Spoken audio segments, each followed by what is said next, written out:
Bharatiya Janata party के कुकर्म तो दिल्ली की जनता जानती है और भारतीय जनता पार्टी अपने कुकर्मों की वजह से हार के डर से घबराई है, हम समझते हैं। चुनाव आयोग बीजेपी से क्यों घबरा गया? चुनाव आयोग केंद्र सरकार के झुकाव में क्यों आ गया? देश के संविधान ने चुनाव आयोग को ये जिम्मेदारी दी है और पूरी पावर्स दी हैं कि वो किसी भी सरकार के आगे झुकेगा नहीं, निष्पक्ष चुनाव कराएगा, समय पर चुनाव कराएगा। लेकिन जिस तरह से आज चुनाव आयोग ने भारतीय जनता पार्टी और केंद्र सरकार के सामने घुटने टेक दिए हैं, उससे बहुत बड़ा खतरा पैदा हो गया है। कल को भारतीय जनता पार्टी या केंद्र सरकार चाहेगी तो वो राज्यों के चुनाव नहीं करवाएंगे। किसी भी राज्य में अगर कल को भारतीय जनता पार्टी को लगेगा कि वो हारने वाले हैं तो वो चुनाव आयोग भारतीय जनता पार्टी के सामने घुटने टेक के वहां के इलेक्शन कैंसिल करा देगा।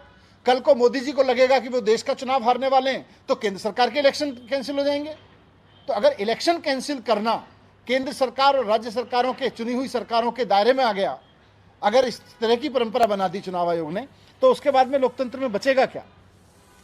बुलाई हुई प्रेस कॉन्फ्रेंस को जिस तरह से आज नकारा गया, चुनाव आयोग ने अपने पूरे शेड्यूल को जिस तरह से टाला केंद्र सरकार के दबाव में, देश के इतिहास में आज तक नहीं हुआ, पहली बार हुआ है। मैं आखिर में यही कहना चाहता हूं कि भारतीय जनता पार्टी लोकतंत्र की इस तरह से हत्या ना करे।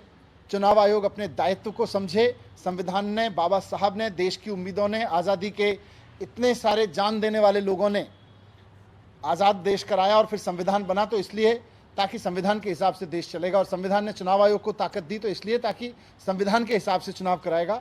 मैं चुनाव आयोग को भी कहना चाहता हूं कि संविधान के रक्षा के लिए, लोकतंत्र की रक्षा के लिए अपने निर्णय को, अपने कर्तव्य को ठीक से निभाएं।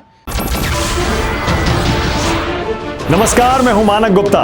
अगर आपको हमारा ये वीडियो पसंद आया हो तो इसे लाइक और शेयर जरूर करें, और हां, हमें सब्सक्राइब और फॉलो करना ना भूलें ताकि आप देश और दुनिया की कोई खबर मिस ना करें।